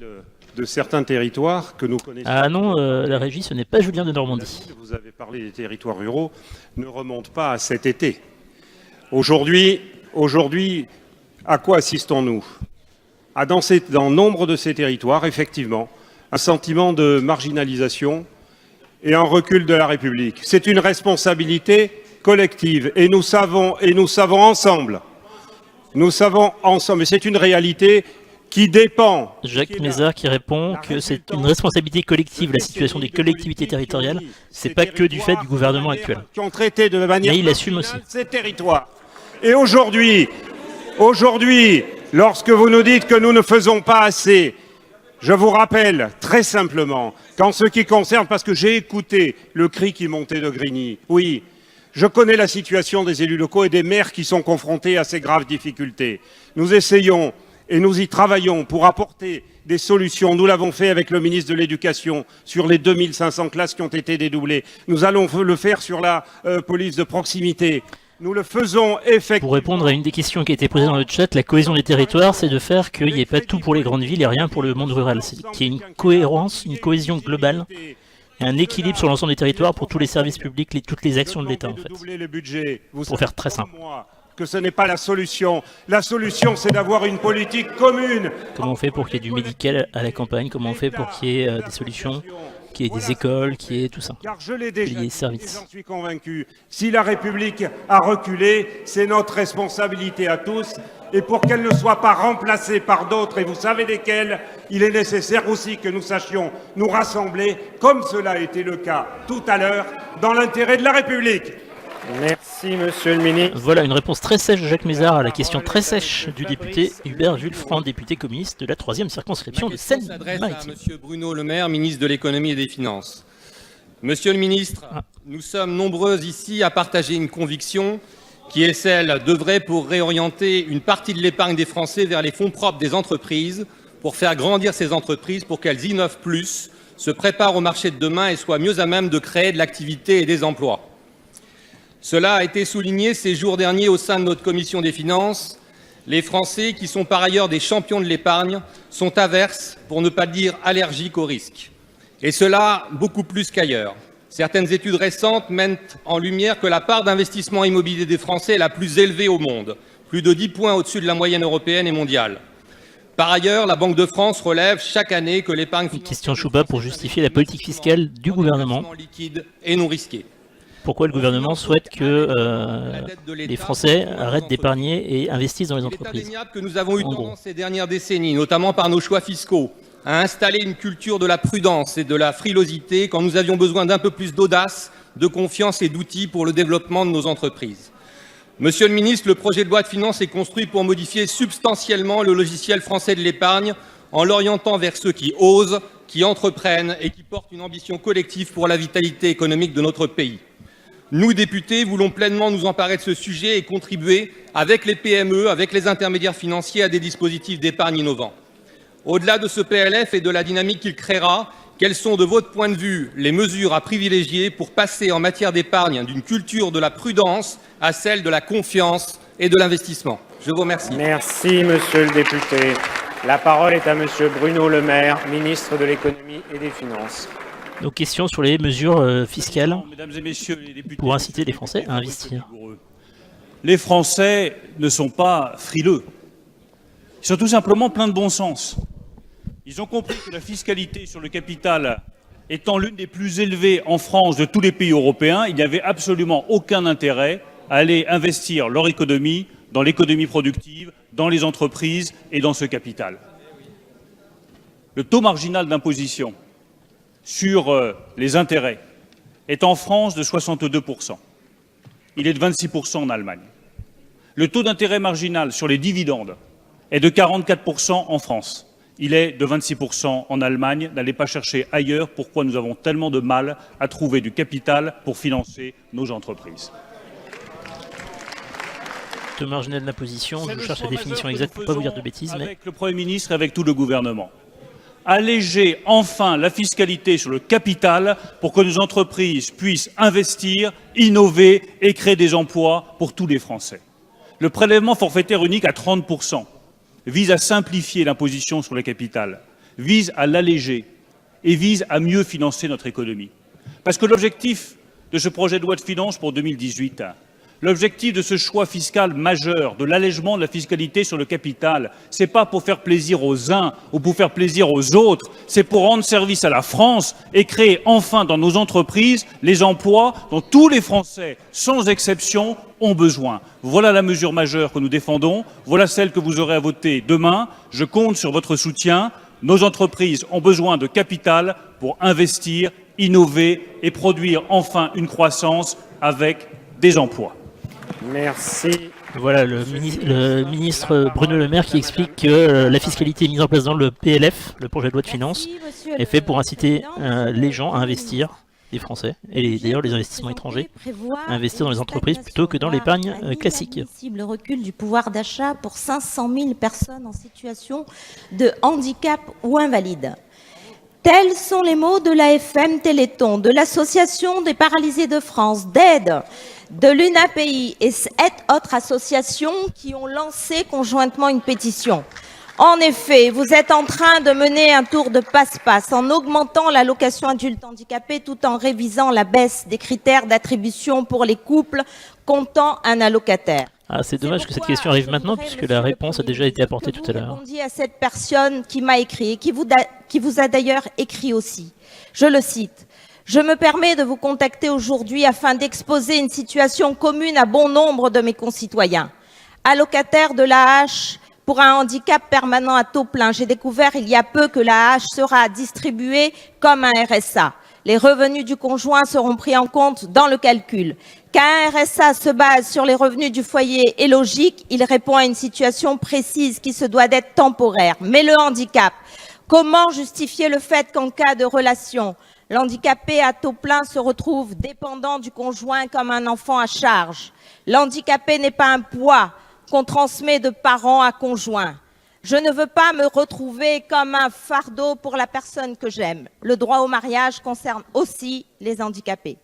Comme cette personne, 250 000 handicapés ne gagneront pas un seul euro suite à la revalorisation de l'AAH car elles ont le tort d'être en couple. Cette mesure s'ajoute d'ailleurs à la fusion, à la baisse des deux compléments de l'AAH, à la suppression de la prime d'activité pour les pensionnés d'invalidité, à l'augmentation du forfait hospitalier et à la baisse des allocations pour le logement. Vous remettez ainsi en cause des acquis fruits d'un combat de haute lutte. Monsieur le Premier ministre... Donc là, on passe sur une deuxième partie plus globale qui est moins de lien avec les questions. Et petit point premier de cordée pour faire référence à l'interview de Macron dimanche soir. Monsieur le Président, Mesdames et Messieurs les députés, Madame la députée, vous me permettez de revenir encore sur cette priorité du quinquennat par votre question. Et je pense donc Erika Barrette, c'est députée de la Réunion, la première circo de la Réunion. Elle a été ministre des Outre-mer sous Manuel Valls et secrétaire d'État à l'égalité réelle. C'est très important. Elle a été conseillère régionale. Et je voudrais m'exprimer en faux sur cette rumeur qui porte que les couples vont perdre. Personne n'est perdant sur cette revalorisation de l'AAH. Donc les plus de 150 la ministre Sophie Cluzel qui répond que non. Je l'ai précisé, c'est vont faux. Gagner. Je peux vous donner quelques exemples, Madame la députée. Une personne formée par un couple formé de 2 bénéficiaires de l'allocation adulte handicapé toucheront à plein 180 € de plus par mois. Je vous rappelle que le plafond qui est versé pour un couple le plafond pour un couple est supérieur au seuil de pauvreté et maintenu à 1 620 €. Alors oui, ceux qui dépassent ce plafond ne pourront pas bénéficier de l'allocation, c'est vrai, car nous préférons en effet s'occuper de ceux qui en ont le plus besoin. Tel est l'objet de cette réforme, de flécher. Bien sûr que si un couple avec un bénéficiaire de l'allocation adulte handicapé qui bénéficie aussi d'une activité partielle touchera aussi l'augmentation de l'adulte handicapé. Donc, Madame la députée, je sais que par exemple, dans les territoires ultramarins, cette allocation est excessivement attendue. En effet, elle pourra tout à fait bénéficier à beaucoup de nos concitoyens. Je rappelle plus d'1 million d'allocataires, plus de 2,5 milliards d'investissements. C'est une mesure qui va sortir de la pauvreté extrêmement nombreuses personnes. Je vous remercie. Merci, Madame la Ziouf qui demande on fait quoi de nos jours à deux avec 1 620 € par mois. Je précise que l'allocation adulte handicapé est indépendante des autres aides classiques. Ça vient en plus des autres aides pour compenser l'impact du handicap sur la vie quotidienne. De nombreuses inquiétudes remontent de nos... Ça remplace pas le RSA. À propos de la refonte de la politique du logement. Par exemple. Par exemple, la communauté d'agglomération Béarn-Pau-Pyrénées, engagée depuis le printemps aux côtés de l'État et de l'ANRU, l'Agence nationale de rénovation urbaine. Merci. Ce contrat est... Ça m'évite d'avoir expliqué ce que c'est. L'an dernier, lors de la visite de votre prédécesseur Bernard Cazeneuve. Au total, une quarantaine de millions d'euros de financement croisé de l'ANRU et d'Action Logement est programmée dans la rénovation du quartier Saragosse, où vivent plus de 10 000 habitants. Pour sa part, l'Office palois de l'habitat, partenaire de l'opération, engage une enveloppe de 7 millions d'euros. C'est considérable. Cependant, pourra-t-il tenir ses engagements dans la convention ANRU avec, demain, des capacités d'autofinancement réduites à ce point? Monsieur le Premier ministre... Député Modem qui s'inquiète également de l'évolution de la situation des bailleurs sociaux. Des mesures spécifiques pour les bailleurs engagés dans des opérations en rue. Comment comptez-vous En rue, c'est le logement spécifique dans les zones urbaines. des loyers supérieurs au plafond des APL et ceux qui, Elle est députée de la première circo des Pyrénées-Atlantiques. des loyers inférieurs à ce même plafond?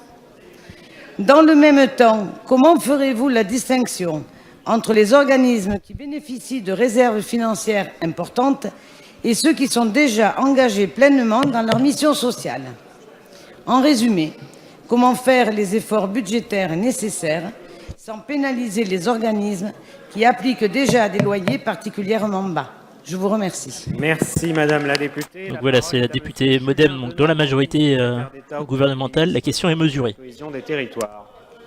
Monsieur le Président, Mesdames et Messieurs les C'est Julien de Normandie qui répond cette fois-ci, et non pas Jacques Mézard. L'engagement de la ville de Pau sur la rénovation urbaine et notamment votre engagement personnel quant à la rénovation du quartier de Saragosse. La ville de Pau avec la ville de Rennes d'ailleurs sont les deux premières villes à bénéficier du nouveau projet de rénovation urbaine avec les 40 millions d'euros que vous venez d'évoquer. Alors qu'est-ce qu'on fait? La première chose, c'est que l'État sera au rendez-vous de la rénovation urbaine. L'État met 1 milliard d'euros pour la rénovation urbaine. Vous savez, ce fameux milliard d'euros, beaucoup ont dit par le passé qu'ils le feraient, ils ne l'avaient jamais fait. On a dit que nous le ferions et nous l'avons fait puisque le projet de loi de finances inclut les premiers crédits pour cette rénovation urbaine. Deuxième chose, il est faux de dire que nous empêcherons les bailleurs sociaux d'investir dans la rénovation urbaine. Vous savez, l'effort que nous demandons aux bailleurs sociaux, nous les compensons. Nous les compensons avec des nouveaux financements que nous leur donnons. Donc on revient à l'explication de tout à l'heure de Jacques Mézard sur les compensations proposées par le gouvernement face à la baisse des loyers des APL. C'est 3 milliards d'euros de prêts pour l'efficacité énergétique. Et qu'est-ce que ça permet à la fin, ces prêts sur l'efficacité énergétique? Ça permet de faire diminuer les charges des locataires. Et enfin, dernier point, vous avez raison, Madame la députée, tous les offices, toutes les sociétés HLM ne sont pas logés à la même enseigne. Et donc, il faut pouvoir prendre compte des spécificités. C'est d'ailleurs pour ça que dans le projet de loi de finances, il y a un système de mutualisation qui vise à prendre en compte l'ensemble de ces spécificités. Au final, Madame la députée, on n'a qu'une seule boussole, c'est d'améliorer le cadre de vie de nos concitoyens et c'est ça qui nous anime et c'est ça le projet de loi logement que nous porterons. Merci Monsieur. Voilà qui conclut cette séance de questions au gouvernement avec cette question sur le logement. Et la séance est suspendue, ça reprendra certainement sur le projet de loi de finances dont le débat a commencé hier en séance publique. Et bien voilà, une deuxième séance de QAG cette semaine, ça fait 31 questions en tout. Beaucoup de questions. Pour une fois, j'ai fait un gros effort, j'ai pris des notes. C'est fou ça. On dirait que je bosse. Presque. Ça fait rire la régie, je sais pas pourquoi. Alors, de quoi qu'on a causé aujourd'hui, hein, comme disent les gens? On a parlé d'APB. La suppression annoncée d'APB, le logiciel affectation post-bac, qui a été, dont la suppression a été annoncée par la ministre de l'Éducation et dont le nom n'a pas été, dont le successeur n'a pas été présenté. Donc la ministre a expliqué que la nouvelle mouture sera présentée fin des vacances de la Toussaint, fin octobre. Et elle a reconfirmé qu'il n'y aurait plus de tirage au sort. Ça, elle l'avait déjà dit, mais elle l'a reconfirmé. On a eu une question sur la lutte contre la pauvreté avec présentation du gouvernement, par le gouvernement, c'est une question Choupa, une présentation par le gouvernement des plans de lutte contre la pauvreté, une phase de prévention, une phase de simplification des aides et toutes les procédures pour soutenir les personnes qui souhaitent bénéficier de ces aides, qui ont droit à ces aides en tout cas, et qui n'ont pas forcément les capacités de les solliciter. On a eu 2-3 questions sur les APL, les bailleurs sociaux et les inquiétudes des bailleurs sociaux dont les revenus vont diminuer selon le nouveau budget, mais auquel le gouvernement répond qu'il propose des solutions pour compenser cette baisse, et notamment des solutions de financement à des taux intéressants. On a eu une question sur la désertification médicale. J'ai très mal écrit, donc je dis diversification alors que c'est marqué désertification, ce qui n'a aucun sens. Diversification, du coup. Et la ministre de la Santé a annoncé que la télémédecine allait être légalisée par le projet de loi de finances de la Sécurité sociale, ce qui veut dire que ce sera remboursé par la Sécu surtout. Je pense que c'était plus ou moins légal déjà, ou en tout cas autorisé, mais c'était pas remboursé par la Sécu. Là, ça pourra l'être. Et donc ça va aider au développement Ça va offrir des solutions, des réductions de coûts dans certains cas, puisque les médecins n'auront pas à se déplacer systématiquement dans les territoires les plus éloignés pour des petites consultations, entre guillemets. Les petits guillemets qui vont bien. On a une question de Jean-Luc Mélenchon sur les menaces qui pèsent sur les élus suite à l'arrestation d'une dizaine de personnes. Alors je vais noter, c'était à Marseille et en Seine-Saint-Denis qui ont été placés en garde à vue et qui avaient qui préparaient des attentats contre Jean-Luc Mélenchon, contre Christophe Castaner, contre des lieux de culte, contre des différents endroits. Et la question portait sur le fait qu'ils n'avaient pas été informés alors que l'un des membres de ce groupe de personnes avait été arrêté en juin. Edouard Philippe ayant répondu que c'est à la police de décider si c'est pertinent d'informer les gens ou pas, alors qu'une enquête est en cours. Mais qu'ils allaient étudier l'évolution des procédures judiciaires à ce niveau-là. On a eu 2 questions sur la politique du handicap, avec la hausse de l'allocation handicapée et l'évolution des règles, notamment pour les couples, et parce qu'il y avait déjà certaines inégalités jusque-là, et la ministre des Solidarités a expliqué que donc l'allocation handicapée va monter jusqu'à 900 € en 2 ans, et que les règles vont être beaucoup plus cohérentes, beaucoup plus homogènes, beaucoup plus simples en fait. On a une question sur l'organisation des préfectures et notamment des dépôts de demandes d'asile qui sont beaucoup trop longues, et c'est souvent des procédures déshumanisées. C'était Christophe Castaner, je crois, qui a répondu que le délai d'instruction allait passer à 6 mois maximum pour chaque demande d'asile, et que 150 personnes de plus vont être déployées dans les préfectures pour humaniser le processus. Je cite la réponse de Christophe Castaner. On a une question sur la Compagnie des Alpes, les vacances d'hiver approchant, c'est important. Le député, les Républicains, je ne sais plus son nom, de Savoie, qui s'inquiétait de la possible entrée au capital de la Compagnie des Alpes d'investisseurs chinois et qui achèterait des parts de la Caisse des dépôts et consignations. Je vais essayer d'être plus clair possible. En gros, l'État se séparerait de participation dans cette société, qui fabrique notamment des remontées mécaniques, et de potentiels investisseurs chinois pourraient racheter des parts. Ils faisaient le parallèle avec Alstom Siemens, le rapprochement de ces 2 entreprises franco-allemandes pour faire face aux investisseurs chinois. Le ministre Bruno Le Maire lui a expliqué que ça n'a rien à voir, et mais que cependant l'État serait vigilant à ce qu'il y ait un maintien de l'emploi en France et que les sites en France continuent à se développer. Voilà, je vais faire une pause parce que là j'ai du mal à parler. Je vais respirer. Ça va bien se passer, vous êtes sur Agropolis, et tout va bien. Il a été question ensuite des dessertes lignes grande vitesse, suite aux assises du transport de la mobilité qui ont eu lieu en septembre. Question qui avait déjà été posée hier. Un député qui s'inquiète de la suppression de dessertes potentiellement dans sa circonscription. La ministre lui a répondu que pour l'instant il n'y a rien de prévu en termes de suppression de dessertes ou de gares, mais que les assises de la mobilité doivent permettre d'avoir une vision globale de la stratégie sur la mobilité et que peut-être des décisions seront prises par la suite, parce que c'est vraiment un travail global à faire et il n'y a aucune des décisions prises pour l'instant sur chaque desserte individuellement. Il y a une question sur la gestion des lignes téléphoniques fixes et donc des lignes ADSL. Merci au chat qui m'a répondu tout à l'heure. Donc c'est bien les câbles cuivre qui permettent l'ADSL et les lignes fixes, notamment en zone rurale. Et un député qui s'inquiétait parce que Orange avait assez mal, selon lui, géré l'entretien des lignes entre 2014 et 2017. Et il y a eu un nouvel appel d'offres, et c'est de nouveau Orange qui va s'en occuper entre 2017 et 2020. Mais Bruno Le Maire a expliqué qu'un nouveau cahier des charges avait été mis en place et que les sanctions seraient plus dures contre Orange s'ils ne faisaient pas le travail correctement.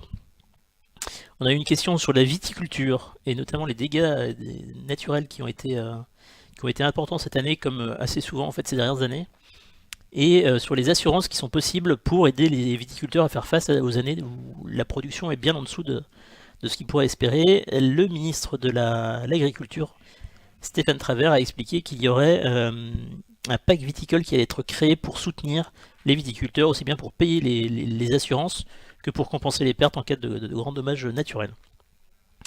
Alors il y a une question sur les territoires ruraux. J'ai marqué, c'est très très mal écrit, c'est marqué territoires ruraux en PLS. Voilà. Les territoires ruraux, c'était la question du député communiste, je crois. Et j'ai arrêté d'écrire à la fin parce que je commence à fatiguer. Les territoires ruraux qui seraient victimes de la politique du gouvernement, le ministre a répondu que c'est la responsabilité de tous les gouvernements qui se sont succédés, y compris le gouvernement actuel, et qu'il allait faire appel à la bienveillance générale républicaine pour trouver ensemble des solutions pour que les territoires ruraux ne considèrent plus qu'ils soient les défavorisés de l'État, sans vraiment annoncer de réponses concrètes. Je vous laisse débattre sur le câble cuivre pour l'hôtel. Je ne maîtrise pas du tout cette technologie, donc je laisse les spécialistes s'occuper de cette question. On a une question sur la fiscalité de l'épargne. Une question choupa d'un député de la République En Marche qui expliquait que qui demandait au ministre, au gouvernement de justifier leur politique fiscale.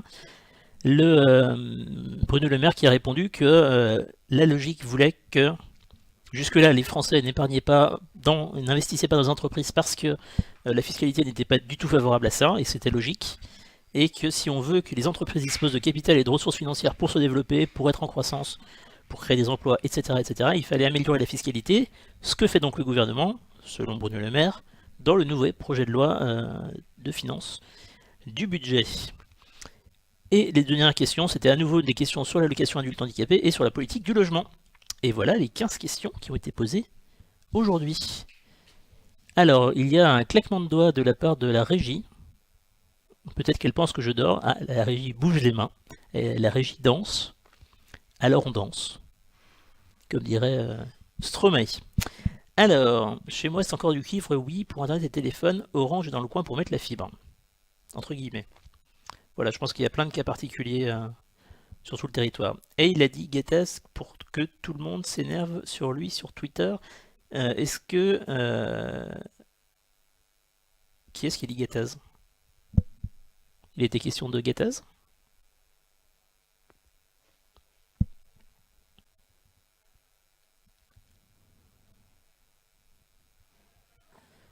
La régie est en marche. Non, la régie est bien assise là. Bien confortablement. Posée avec les jambes bien allongées. La régie est pas mal. Je ne sais pas si vous avez des questions, des choses. Je regardais le taux marginal d'imposition. Je vous ai dit tout à l'heure qu'on en reparlerait. C'est pas ce que je pensais. Donc j'ai bien fait de vérifier avant de vous dire une bêtise. Alors. Je cherche une définition exacte. Le taux marginal d'imposition correspond au taux appliqué sur la dernière tranche de revenus, les tranches inférieures étant soumises au taux inférieur. Alors, je vous explique avec l'exemple de l'impôt sur le revenu, dont certains produits d'épargne dépendent. L'impôt sur le revenu fonctionne de la façon suivante. C'est un impôt en tranches. Selon le montant de revenus qui sont imposables, il y a des réductions fiscales, il y a des déductions, des crédits d'impôt, etc. Tu vois qu'on enlève tout ça, on obtient le revenu imposable. Sur le revenu imposable, on a des tranches. C'est-à-dire que, j'ai les taux sous les yeux, comme ça je vais vous le dire. La première tranche, c'est de 0 à 9 807 euros. Sur les 9 807 premiers euros de vos revenus, vous ne payez pas d'impôt. Sur les revenus entre 9 807 euros et 27 086 euros, c'est-à-dire à peu près 17 200 euros, vous allez payer 14% d'impôt. Seulement sur ce qu'il y a entre 9 807 et 27 086, pas sur les 27 000 entiers. Et de la même façon, entre 27 000 et 72 000, c'est 30%, entre 72 000 et 153 000, c'est 41%, et au-dessus de 153 000, c'est 45%. Donc c'est vraiment par tranche, c'est pas, quand on change d'une tranche, on passe tout au nouveau taux d'imposition. Et c'est pour ça qu'il existe un taux moyen d'imposition, qui n'a rien à voir avec le taux marginal. Le taux marginal, c'est le taux maximum, la tranche maximale. Par exemple, si vous gagnez 30 000 euros d'impôt, vous avez n'importe quoi. Si vous avez 30 000 euros de revenus imposables, vous allez payer 3 000 euros, 30% sur 3 000 euros, qui correspond à la tranche entre 27 000 et 72 000, puisque vous avez 30 000 moins 27 000, ça fait 3 000, calcul rapide. Vous allez payer 14% sur 18 000 euros, ce qui est entre 9 000 et 27 000, et c'est tout, puisque la tranche en dessous, elle est non imposable. Donc le taux marginal, c'est le taux maximum d'imposition. pourquoi je dis que ça concerne l'épargne? Sur certains placements, les intérêts que vous touchez sur l'argent que vous avez placé, notamment certains investissements dans les entreprises, une des questions qui est souvent soulevée en ce moment, c'est parce que les intérêts que vous touchez, vous avez la CSG à payer dessus, et vous pouvez déclarer ces revenus, ces intérêts à votre impôt sur le revenu, et en fonction de votre taux d'imposition, vous payez selon le taux d'imposition en question. Voilà. Je ne sais pas si j'ai été clair.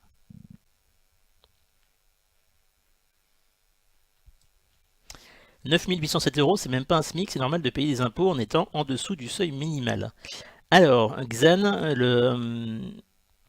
c'est pas un SMIC effectivement, mais déjà, quand on a les revenus annuels, on ne pourrait pas passer des heures sur les impôts sur le revenu. Quand on a les revenus annuels, on a la somme de tous les revenus de l'année, effectivement, le SMIC, ça passe au-dessus de 9 807 €. Mais, ça c'est les revenus de base, c'est le revenu, je vais dire revenu de base, c'est encore autre chose. C'est le revenu le simple cumul. Après, il y a des déductions qui viennent.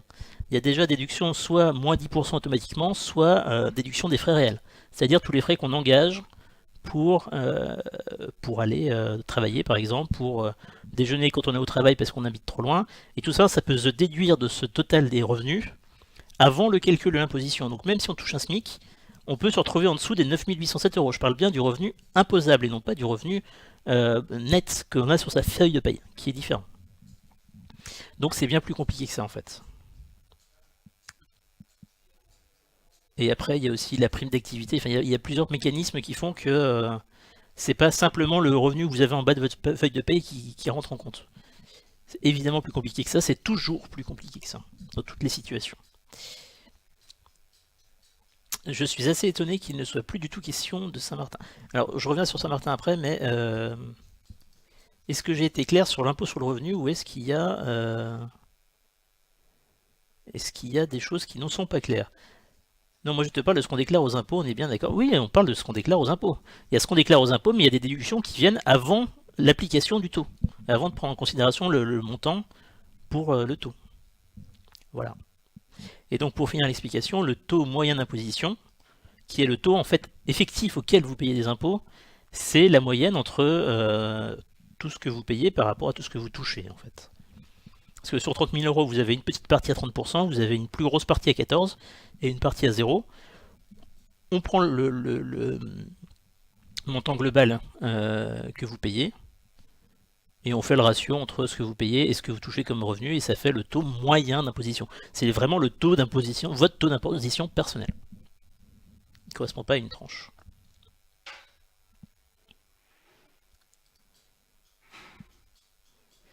Mais c'est à partir de combien que l'on paye? Il n'y a pas de réponse, ça dépend. Chaque cas est différent. Si tu fais des dons à des associations, par exemple, tu déduis une partie de ce don de ton revenu, avant le calcul de l'impôt. Tu as des crédits d'impôt si tu fais des travaux, si tu fais des investissements dans certains cas. Il y a ce qu'on appelle les niches fiscales qui permettent de réduire les impôts. Il n'y a pas un montant à partir duquel on bascule en fait. Ça n'existe pas. Chaque situation est différente. C'est ça qu'il faut se dire. Et je vais aussi battre en brèche une autre idée reçue. Il n'y a pas de si on gagne 100 € de plus, on change de tranche et ça change tout. Et on gagne moins d'argent que si on en avait plus. Ça n'existe pas puisque ça barème par tranche. Ce qu'on gagne en plus, si ça fait passer une tranche à l'autre, on va te payer en plus sur ce qui dépasse, pas sur l'intégralité de ce qu'on touche. Et donc ça c'est une idée reçue. Il n'y a pas d'effet de seuil comme on dit.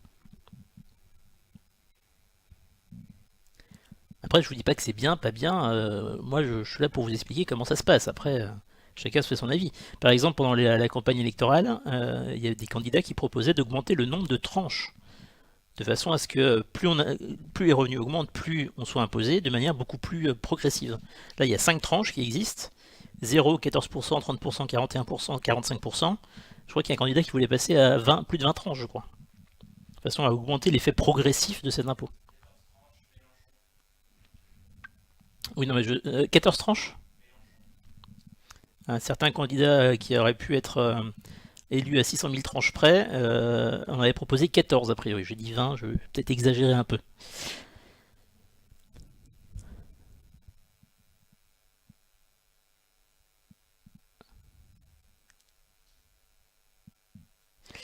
Zorg, non. Tu donnes un exemple. De 0 à 100, tu payes rien. De 100 à 200, tu vas payer 10% sur cette tranche. Donc si tu gagnes 200, tu vas payer 20 euros. Non, tu vas payer 10 euros. Parce que tu vas payer 10% de la tranche de 100 à 20.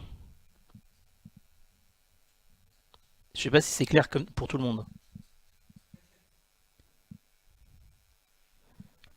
À part donner à une asso, on peut déduire ses impôts comment? Il y a à peu près 3800 façons de réduire ses impôts. Je vous laisse chercher sur internet ou demander à votre conseiller financier en patrimoine.